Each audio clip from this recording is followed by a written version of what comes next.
Now, this is the first startup grind in Langa. So, we're going to do it the way we do it to startup grind events all around the world. So when I say welcome to startup grind, everybody makes a lot of noise like you've seen President Obama and Beyonce and everybody.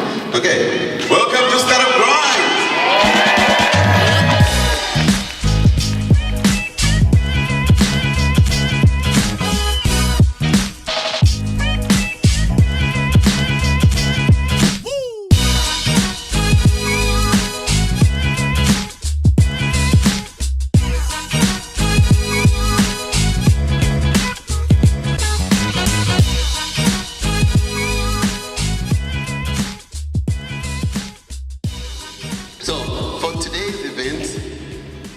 We are super excited to host two amazing entrepreneurs. These ladies created the Cape Town Women's Network, and they host amazing events to connect women to opportunities, to opportunities in industry, and also to help them get inspiration, connection, and to get educated. They've created so much value, and I'm super excited that they're here with us today. So, ladies and gentlemen, please get up on your feet and give a warm, loud round of applause for Nox and Yanda.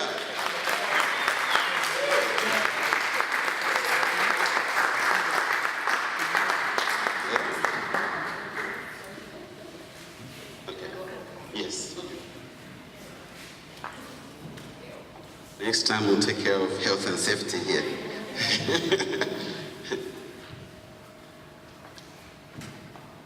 Great.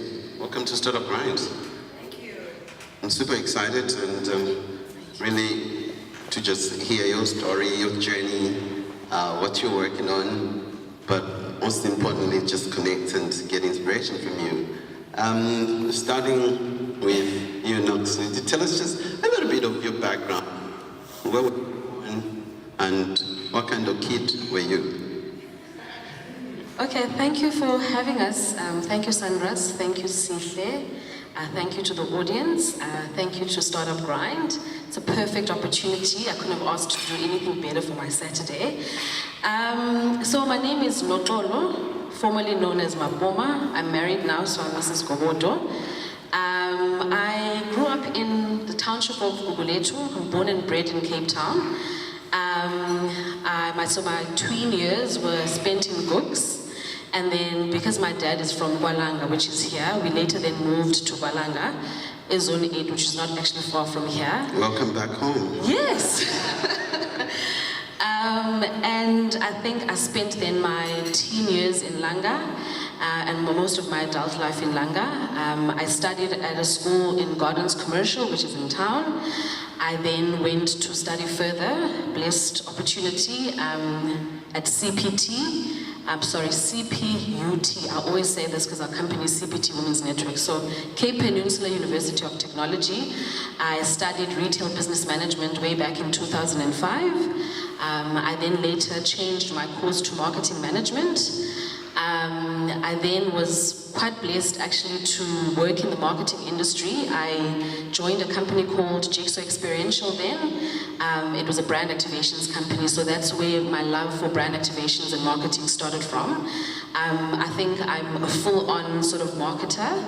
I'm passionate about brands, I'm passionate about consumers, I'm passionate about anything that is very inspiring to human beings and to young South Africans. I'm a wife today, I'm a mother of 1.5. Beautiful husband with my family, mom and dad and 2 siblings. I joined forces with this beautiful lady. She happens to be my best friend, Yanda Nako. So in 2015, we started CPT Women's Network. Yeah. Okay, great. And then, Yanda, I'd like to hear Thank you so from much. Helsinki. Yes, greetings to everyone. And thank you again for this opportunity granted. They don't come often. It's an opportunity, obviously, for us to engage, also to market our business and build and create new relationships. My name is Yanda Nako. I'm a 30-year-old. 30, yes. You're very young. I believe that I'm 35. Seriously, believe that I'm 35. I'm 30 years. I am a single parent. I've got an 8-year-old son. I am originally from East London, born in East London. Tanzania. Yes, in the Eastern Cape. But I'm bred in Cape Town. My dad is from Cape Town, but my mom is originally from East London. They met in East London. Moved in Cape Town in primary, that was in, I think, standard 2, standard 3. Obviously went into high school, Kensington High, and then I furthered my studies at UNISA, studying BCom Economics. I am a dropout. It was due to financial constraints, not by choice, because I had to obviously take a responsibility of assisting my parents, knowing life from riches to rags to, imbalance of life. So I obviously had to take the initiative of helping around the household. But for some odd reason, finance always finds me wherever I am. Started in the banking sector. I'm now in insurance. What was your first job? My very first job.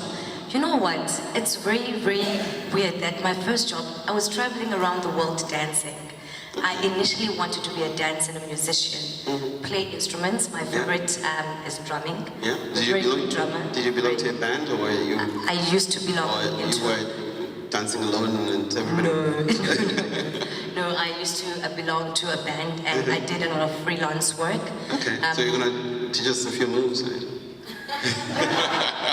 I don't think I still have the moves now, but a drum any day, there's just something with me and music. Fantastic. So growing up, I was traveling, doing what I enjoyed. Great. And as much as I wanted to obviously venture into arts, my dad just wouldn't let me. And that's why I then studied BCom Economics. I'm now in finance. I work for an insurance company. Been there for the past 4 years. I'm going on my 5th year.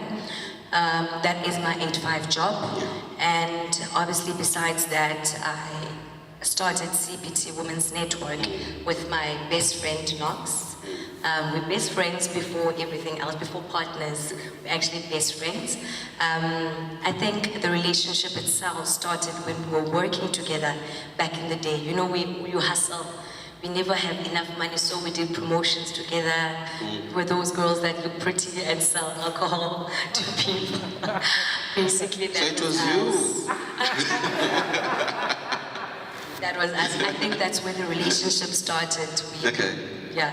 I see. And so how long have you been working together? You said it was the time you were with Jigsaw, is it? Okay. So we met officially in 2007 with Yanda. That's when I was also in promotions. I think it was in my later years of being a promoter because I was so excellent at what I did. Yes. So the company was like, no, we're looking for a regional project coordinator, so the lady that's going to actually look after the promoters, facilitate and do all of those things, and we'd like to give you the opportunity. So I was like, okay, cool, grabbed it by both the horns, and I made it work. I got the job. And then that's when my relationship with Yanda grew, because she was also quite amazing at what she does. She's very outspoken. I'm sure you guys have actually sussed out. So she was the one that I've always wanted to put in front, to lead the team, to be the one that actually starts conversations with consumers. She lived the brand. She was exactly the person that we were looking for as like a senior promoter in our days then. So our relationship, started and grew from there. And I think the best thing about the relationship was that we were very honest with each other. And I think we understood where we come from in terms of our home backgrounds, and that the entire goal was for us to change our lives to be better than what it was before. So we've always had that. So we were like, okay, cool, in the next 5 years we need to get this, in the next 5 years we need to do this, get a car, buy a house and do that. So we've always challenged our minds from the onset. So I think that's why this relationship worked. And I'm sure other people will be like, why best friends and start a business? Yeah, I think it's really, I think, respecting ourselves first, understanding our backgrounds. And I think when we started, we said to ourselves, before anything, we're human first. And we need to understand what is the end goal. So the end goal is really to give back, and obviously to grow ourselves in the hopes of actually, tapping into and bringing, sort of like assisting South Africa's economy to grow. So we're also just a drop in the ocean amongst other people that are doing well in South Africa. So really that was the plan for us, just to do good, yes. And it's amazing how you've worked very well as best friends, because some people say, don't work with people you know. Then again, also other people say, don't work with people you don't know, work with family, don't work with family. And there's all that, like, whatever people say don't do, somebody has done it and done it well. And I like the points that you raised, like what was important to you and being aligned with a similar vision. And you could meet, each other, at least how you fight and what the triggers are, and also how you get back together. Right? That people would fight once and then that's it, right? Yeah. And then how do you handle tough conversations where you don't agree with the other person or, Oh my goodness, I think we have those all the time. I think just like anyone else, any relationship, there's ups and downs. You fight, you don't like each other, you love each other. We fight almost every other day because we are best friends first and then we're business partners. So if we are not fighting about what's happening inside our friendship, it's always about business. But what I love is that at the end of the day, we understand that this is business. It's not personal. At the end, this is what we'd like to do.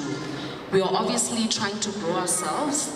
And if, for instance, we can't find a solution, there are people like Osihle that we actually go to. We're like, you know what, let's take a step back. Maybe we are not fully understanding what is it that we're needing to do. So people are always a phone call away. And I think it's the reason why it works so much with us is that we have so much respect for each other and we're so passionate about what we do. So everything else may come and go. I think for us that's the driving force. So respect and passion for what we've started, and we know where we're wanting to take this in the long run. Yes. And I think just to add on what Nox has mentioned, quite a few points, is that we need to understand that we were different human beings, right? And also before being business partners, we are exposed to different life and ways of doing things. And in terms of our business, CPT Women's Network, and like Nox had mentioned, is that her strength is within marketing and advertising, and then I'm good with finance. So I know that it's Nox's playground marketing. I will not disturb her there, So if I see something that I do not agree with, I'll obviously be open and honest about it.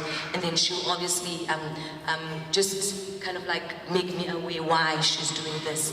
With numbers, she knows that Yanda, you will handle this, you will do the recon, you'll do everything, She knows that that's my playground. So I think one of it's not a challenge, but it's just that something that is working very well for ourselves is the fact that you know who's good with what. And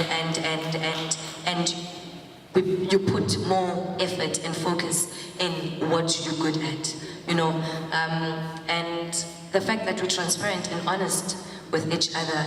There's nothing wrong being honest. Sometimes it can be uncomfortable, but it means well.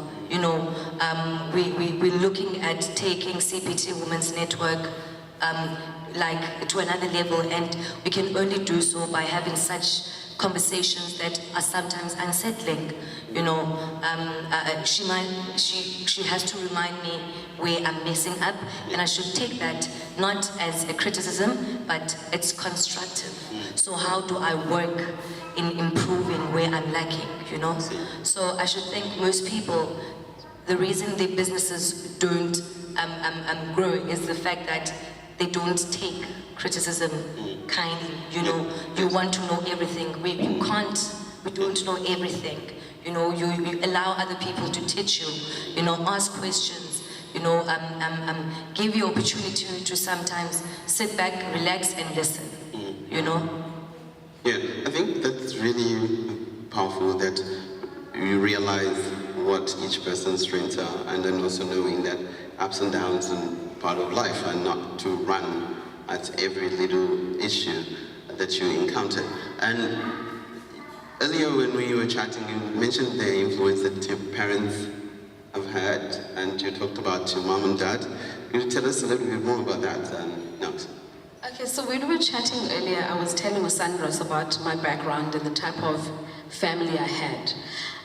So I think the dynamics of our family changed when my father, who was the breadwinner then, got retrenched in 1993, and then my mother had to, step up, and actually, take on the role of being a breadwinner. So I think for me, that was quite strengthening. So I always took strength from the fact that she was quite a strong woman, and with that, we understand that males are always like head of the house, they need to be respected, but with my mom taking on that power, we as children never actually felt that my dad was worthless. So I think for me, my mom did such an amazing job with instilling a level of respect, a level of dignity and a level of love and comfort in such, I'm blessed to have a small family because there was only just 5 of us, but never did I experience my dad not feeling that he's a man, even though my mom took on the breadwinner role for so many years. So her money took us to school, it paid for bills, it put food on the table, but never did I see my mom saying, you know what, hey, you are worthless. So I think from that, I gathered the strength of what a strong woman is. And that's why I think I'm here today. So I said to you, Sandras, I would have never opted to have another family. I think if I would do this life thing again, I would choose the exact same family because I think they've grounded me, they've instilled such strong values and principles, and I'm the woman that I am because I had them as my parents. Yeah. That's brilliant. And also, I could relate to that when you mentioned that you guys started when you were in 2007, you were just starting to study. That was the time that I moved here, actually.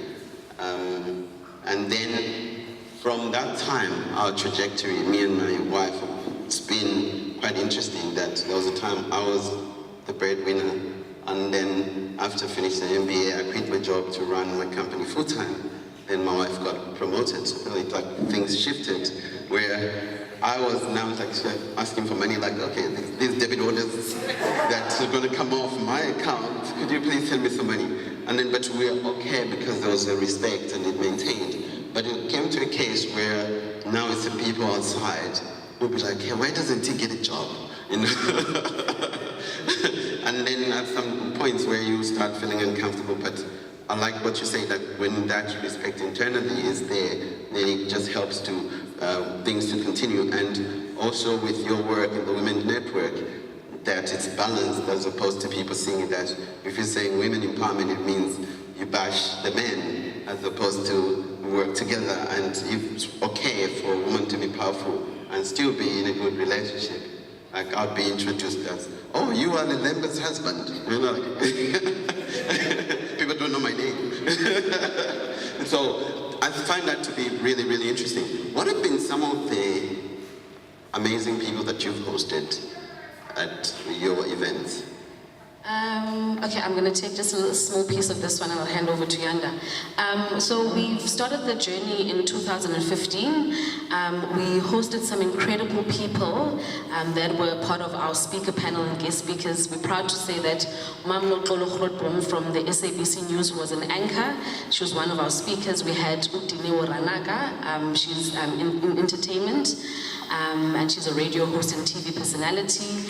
We also had a lady called Jasmine, who's from America, who's now based in Cape Town, who's a human behaviorist. So amongst other business people that we've hosted, we've actually had those people. We've also had Usihle Chabalala as one of our guest speakers as well. So we've had quite a few people that are quite influential.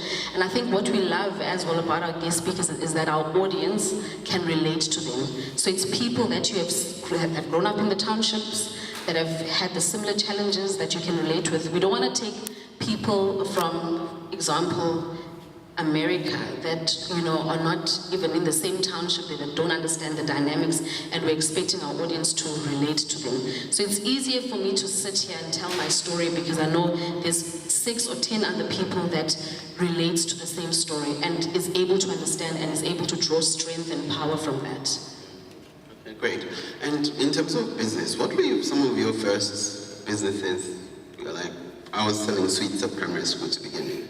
I grew up in the township. We'd sell in the morning. We go to buy milk, and buy bread, and sell. Then you go to the neighbors to draw water. And then you go to school. It was like my little business. Did you have similar type of experience? What did you do? Well, I'm not gonna lie. Growing up, I had a good life, I must say. So there was no need for me to actually sell. My father is a business and a financial advisor. My mom is a lawyer. So we were taken good care of until my mom became sick and obviously couldn't practice anymore. So that's when everything changed. However, business generally started about 5 years ago. Not 5 years ago, that's when I started selling hair because I saw there was a gap with you know, our sisters love weave. You see, my friend next to me with a nice 20-inch. So I saw there was a market in South Africa. Can I sell some of my hair as well? Oh, For some odd reason. Nobody will buy my hair. Nah, darling. This one's not gonna win. Back then it didn't sell. We wanted straight hair, you know. So 5 years ago, I saw there was a market in South Africa, and it's not about wanting to look like someone else, but I should think it's just experience, exploring, and obviously like you enhancing your beauty, you know. And the advantage of having weave is that, for instance, yesterday, guys, I had a wig on. Today I've got my natural hair. So it's so convenient, and you play around with it. And it's a market that has saved a lot of women in South Africa, and that's where I started my business. So I didn't sell sweets, chips, or drinks. I didn't have to hustle. But the nicest thing is that when I was dancing and traveling, I made the money, and that money I would take back home. So I didn't suffer that much. I'm not gonna lie, I didn't struggle. I think the struggles only began when I started working. The one thing that my parents never told me is that the debit orders can really, really, really mess up your day. They never taught us about debt and all the cards that we get while in school. You know, you get offered all these accounts. My parents never taught me that. So yeah, but financially, I never really struggled. I'm not gonna lie. Okay, and let's talk now about mentality and some of the struggles or some of the things that people would go through in the township. Maybe, Nox, you want to take that, or you can start it? You know, I'm going to talk about my township because I think I know Langa better than any other township. And I would love to be bluntly honest about this. I think we had this conversation. That's what we do as Startup Grind, yes. Honest. I think the reason we started CPT Women's Network is because we saw that some women are just not ambitious. You know, they're not driven. They're very relaxed and comfortable. And it is unfortunate that it's amongst us black women. And we have some sort of entitlement that the government owes us something, the world owes us. We become angry when we're not getting some free things or we're not getting assistance. So in us starting with CPT Women's Network, we wanted to create a platform whereby, you know what, sometimes you can do things yourself, start somewhere, and then the government will catch up with you. Imagine if we would all sit down and wait for the government to make our lives easier or simple, you know. I think women in Cape Town were so afraid of the unknown, so afraid of failure. So by doing these events, we thought that can we tap in and make them aware that there's another life besides being in the township? Being okay of waking up and going to work and earning a salary that is not going to last you for an entire month. It's okay that you try something, even if it doesn't work out, at least you tried, you fail, you'll work, you'll get yourself up and you'll work.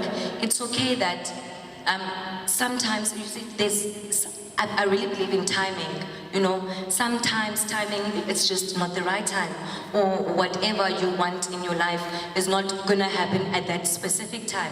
But it's okay to wait, you know. The thing with township is there's so much competition amongst ourselves.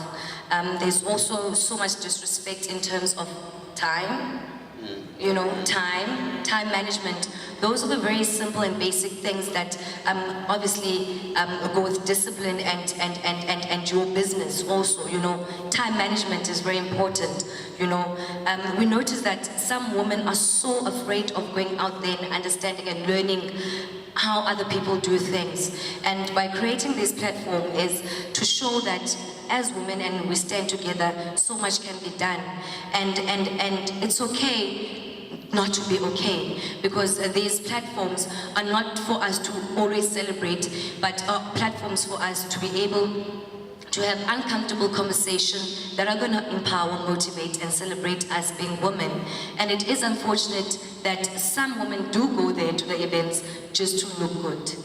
Unfortunately, it's reality, but we've seen such a good increase and positive impact that we've done, that some women's confidence have become better, their esteem, you know. They're able to sit amongst other women, have conversation, build relationship, build networks, and also create an environment whereby just because we're not doing anything, they're going to sit around and do nothing. We've opened a platform for our township ladies to market their businesses, to be able to attend other initiatives, other businesses besides CPT Women's Network. So it's a domino effect. They come to this event, get empowered, they take whatever they can from our events, they share it, more people come.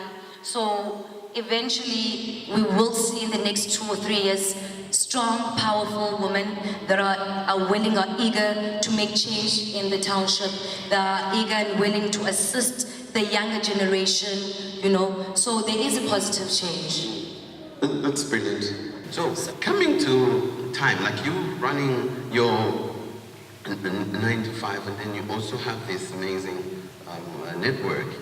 How do you do that? Because people have one of the biggest excuses, apart from I don't have money, I don't have time. Like, how come? Do you have like 36 hours in a day or 48? How do you do all that? I think we're all blessed with the same amount of hours. Everyone's got 24 hours of the day. It's all about, as I said earlier, just the passion, you know, and knowing what is it that you want to achieve at the end. We both have 9 to 5s, and I think we both understand that right now the business is not grown enough to sustain us so that we can leave our 9 to 5s. That is our dream. We eventually want to get there, but we understand that the 9 to 5s are also quite important because they need to put bread on the table. And in order to also, you know, invest and to sustain the business, we need, you know, our 9 to 5s. So we needed to create the balance because, you know, it was very important to us. So that's why we were like, you know what, we know what the end goal is. Right now, this is where we are. It's going to take us 5 years to at least get, you know, the business to be profitable. At the moment, we can't leave 9 to 5s. Unfortunately, we have to be realistic.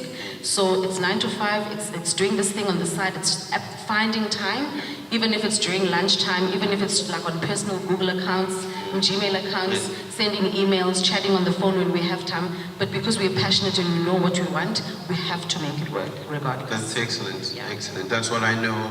That's why I was building websites in the evening. During the day, I work for another company. You do that, and then most entrepreneurs start similar fashion. You make the time. When everybody else is spending their money at night or in the weekend, you are making some money and making things happen. Great. You wanted to add something. We're going to take questions from the audience after. Like, I also, like Nox said, we have our 8-5 jobs. I've also got like jobs on the side. I've got your MC jobs. I've got trend spotting. That requires me to obviously, out of like from 5, what I'll do is I meet up with the guys that I work with, a group of about 10 of us. We do train spotting and seeing what's out there, what's new in the social space. That requires me to work late hours, and I've got an 8-year-old son that also needs my attention with homework and obviously being a mother. But I should think I wouldn't have done it alone if my parents were not there, and my brother. I have such a good support structure, and also my manager knows. I think the nicest thing is the fact that we're honest with them from the word go. It does sometimes become an issue when you overdo it, because at the end of the day you have to respect your 8-5 job, because that is the primary job that puts food on the table and sustain your life, and obviously pays the bills and take the kids to school. We respect that. But you know, there's things that we do on the side is things that we love. We don't get tired. And then you enjoy it so much that it's okay even if you put in the extra hours. It's okay not to take that lunch. You know, I think the balance is because we both have good support structures at home. Our kids are still young, and there's no way I could have done it alone. If I would come home sometimes at 1 a.m. I have to wake up at 5 and prepare my son for school. And who is he sleeping with that time? He's with my parents, you know. So our parents have been so amazing, and they see that we're passionate about this. We love it so much. And it's not like we're just hanging around and doing something of no value. We're empowering women. You know, you empower a woman, you empower society, you strengthen families. You know, we're not like we're sitting there and just looking good. We're creating a network of women that are strong, and women that are going to make the country, the world a better place, you know? I like that.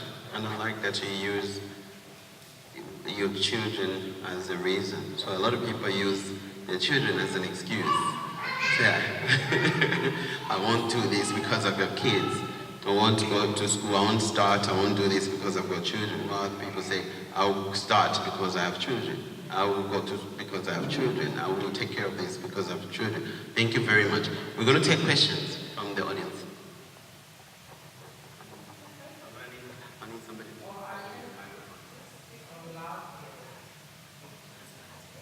Okay. Thank you. Hi everyone, hi ladies. So great to have heard about what you guys are doing, and truly excited as someone who also supports women. And I just wanted to ask, with some of the challenges that women speak about, I know that apparently as women we don't like talk about finance. You know, how do those conversations, what has been happening on your platform in terms of trying to tackle those things that, if you can't handle your personal finance, there's no way you're going to handle your business finance.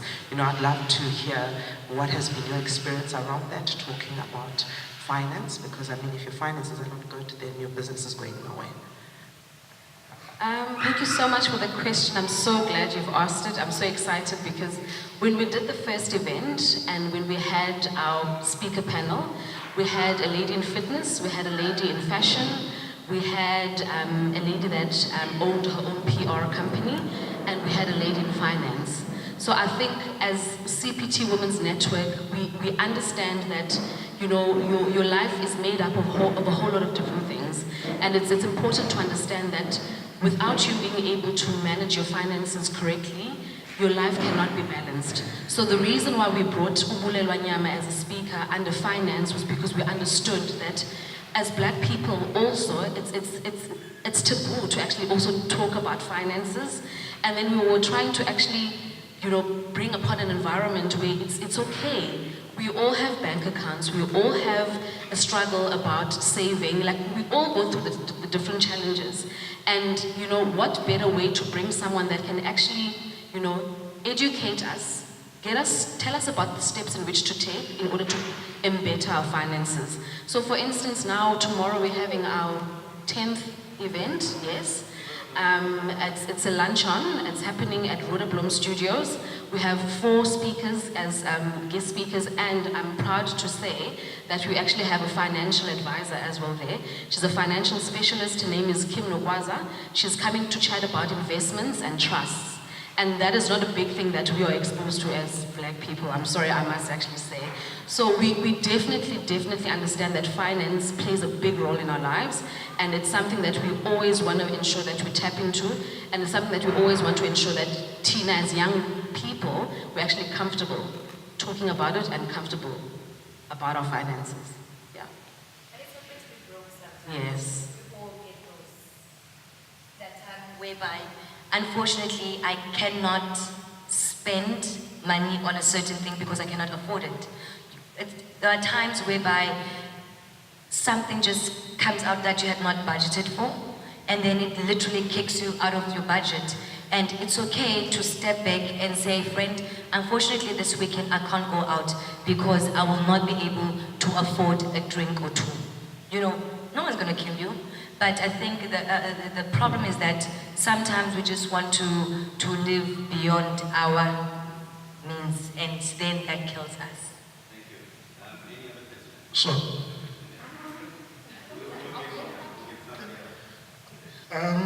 Good afternoon, everyone. I can relate to a number of things that you guys spoke about. I used to say to my friends, I'm wearing too many hats, and it used to confuse me a lot. Sometimes on the weekend I'll be a DJ. 9 to 5, I'm a programmer. After that, I'm still a programmer, but on my own business. And I find that as confusing as hell. Like, who's Yanda really? Are you that guy or that guy, or you are formless? And listening to your stories is very inspiring. And since you mentioned that you started by doing promotions, and I'm looking at the nature of the business, it's still promotion. You're still promoting a cause. And I'm like, you think you ran away from it? No. You are still promoters. You just took it to another level. And I think you should keep that fire burning. You started it, we will be there. Question for you is, when you do events, I have done some fashion shows, but I can't even dress myself. And they have failed. I remember my very first show, I had one person attending. And I was like, is this the business? And why am I putting myself into this thing where I can go and work and it's guaranteed I'll get paid?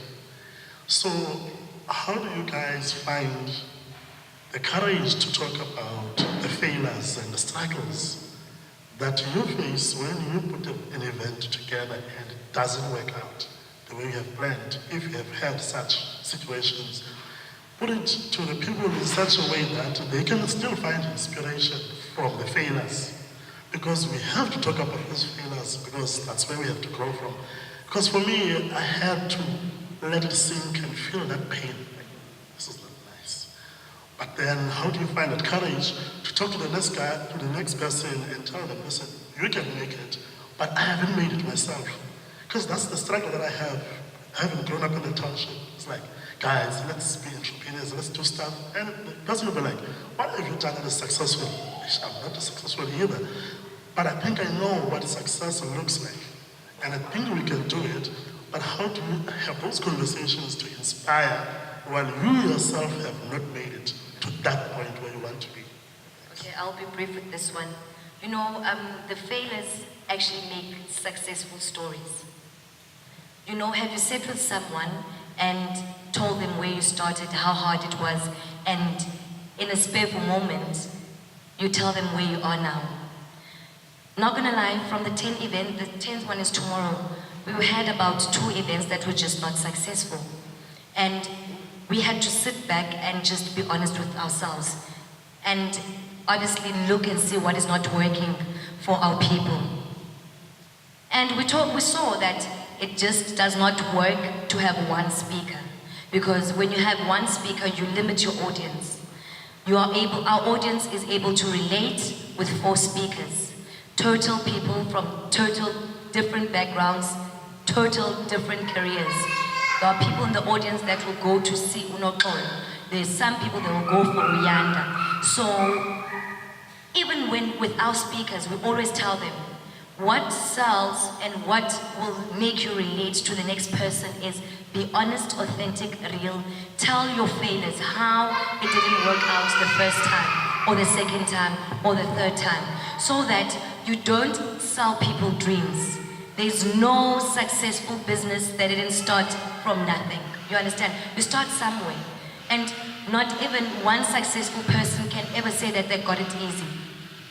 You know, so those are the stories that not necessarily myself and Nox talk and speak about, but our speakers tell our audience about. Sorry, if I can just add on, we also have a great support system in terms of other entrepreneurs in Cape Town. So when we get to share our failures, it's like, no, you're not alone, because we're going through the exact same thing. So I think we draw inspiration from each other. So if I have failed, it doesn't mean it's the end of the world, because it's happening to another business as well. So together we draw strength from each other. And we actually had this conversation last week when I was speaking at another event. And we were telling the audience that you guys look at us and you see glamorous things. It's not glamorous behind the scenes, because myself and Yanda are like ducks now for tomorrow's event.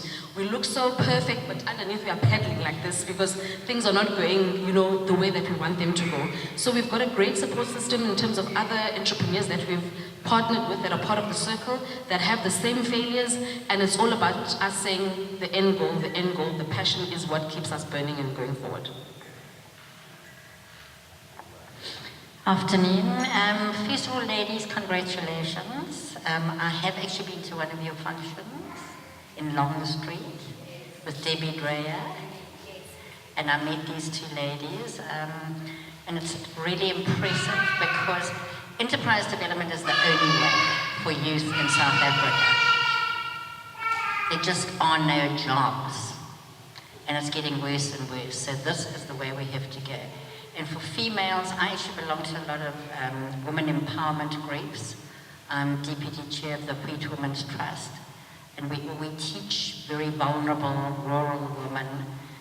We give them small grants to actually do startups like vegetable farms and things like that. So women, to have two strong women like yourselves as role models, to actually now really grow this area and take things forward is like so important. It's really, really important.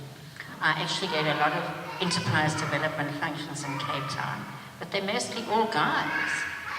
There aren't many women and there aren't many black women.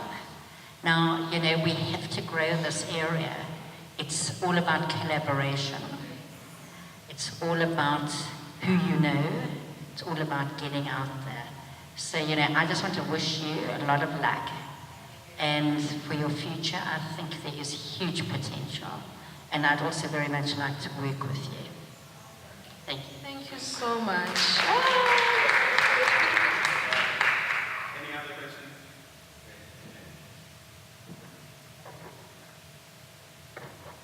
Yeah, how's it everyone? My name's Kevin. Thanks very much for your talk, and I agree with you 100% when it comes to the whole mindset thing. I really believe that the main problem we have in the world is that we don't have people with positive mindsets, that they believe that they can actually do things, and if everyone had that mindset, we wouldn't have global warming or water shortage or poverty or any of that. So how do we actually, you know, spread that, get more people to realize, you know, what they have inside is enough and who the best them is. And then the second question is just, of course, like the informal economy, so maybe township economies in South Africa is huge, but it's under the radar, right? And like, how do we actually build that and get people, you know, you don't have to go to Johannesburg or into Cape Town city centre. We can actually develop, you know, where it's needed. Social network has made our lives very easy, and social network is there for us not just to make friends, but to advertise such initiatives.